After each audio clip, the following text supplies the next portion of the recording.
The market's gone crazy this week. Stocks are up and down worldwide, and these big international events are quietly hitting your wallet. Does the downgrade of European countries' credit ratings by international rating agencies reflect deep rifts in the Eurozone's economic recovery and impact its financing environment? Does Oracle's 36% single-day stock surge driven by a major AI deal signal a new phase in the tech-led bull market? Is the escalating US-China trade friction trade protectionism or technological decoupling? Do divergent fluctuations in global commodity prices signal more complex imported inflation pressures for emerging markets? Hey, I'm Cheese, your money buddy. Today, let's recap the recent big events that have shaken global stocks and see how they're affecting your cash.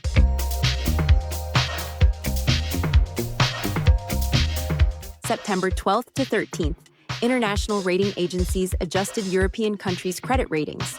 Fitch downgraded France's long-term foreign currency issuer default rating from AA- to A+ due to ongoing political unrest, stalled budget bills, and an expected debt-to-GDP ratio of 121% by 2027. S&P upgraded Spain's rating from A to A+, thanks to the private sector's effective decade-long deleveraging, improved external balance sheets, and resilient exports.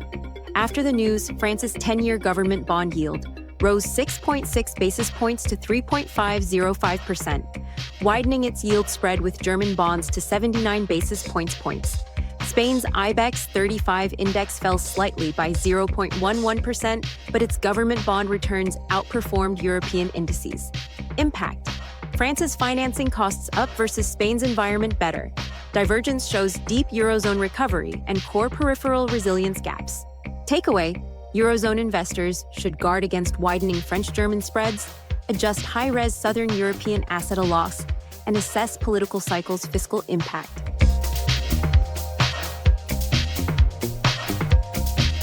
September 10th, Oracle's stock surged 36%, adding $251 billion to market cap on a $300 billion 5-year AI compute deal with OpenAI. This lifted its backlog 3 times in 3 months to $455 billion. Cloud revenue to rise from $18 billion to $144 billion in 4 years. Risks: deal equals 94.6% of new backlogs. OpenAI's $60 billion annual spend, $10 billion revenue. Oracle's CapEx outpaces cash flow, 427% debt ratio. This signals AI hype shifting from chips to infrastructure. No new tech bull phase. Amazon/Microsoft also boost data centers. Consensus: global compute spend nears $3 trillion by 2029. Yet surge relies on one deal. Concurrent A-share tech profit-taking shows sharp divergence. Impact: AI compute infrastructure gains capital. Market focus shifts to inference from model training, but tech stock capital enthusiasm has structural divergence. Takeaway: track large AI deal fulfillment and corporate profit conversion to gauge tech rally sustainability.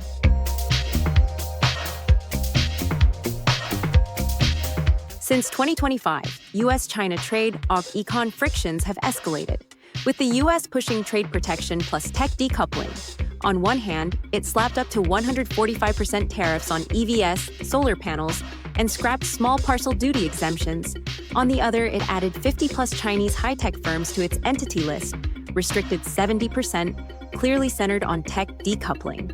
Impact: global supply chains restructure faster, China-US form parallel tech systems in semis, and corporate costs are up over 30%. Takeaway: optimize cross-market asset allocation and boost exposure to independent/controllable sectors and gold/safe haven.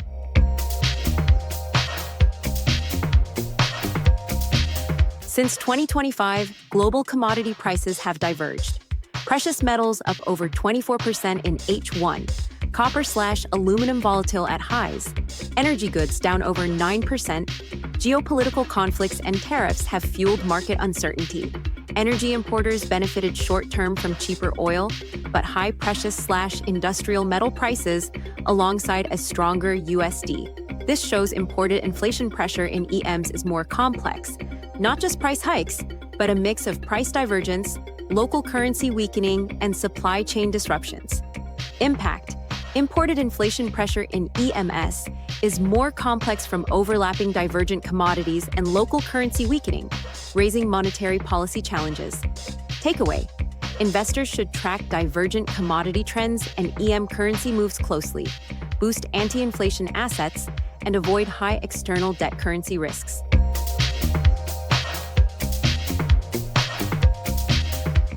Tips for upcoming events. After the ECB's rate decision, check how different Eurozone stocks are performing. Look for leading stocks in sectors that benefit from the rate policy. Watch US inflation data. If it's mild, add more growth stocks. If it's higher than expected, pile into value stocks and inflation hedges like gold. For Chinese concept stocks, keep an eye on domestic policy support and how companies adapt to the new NASDAQ rules. Hunt for good companies that have been unfairly dragged down. Bottom line, finance isn't just distant numbers. It's tied straight to your life. Understand these trends and you'll avoid mistakes in investing and plan your future better. What do you want me to talk about next? Let me know in the comments.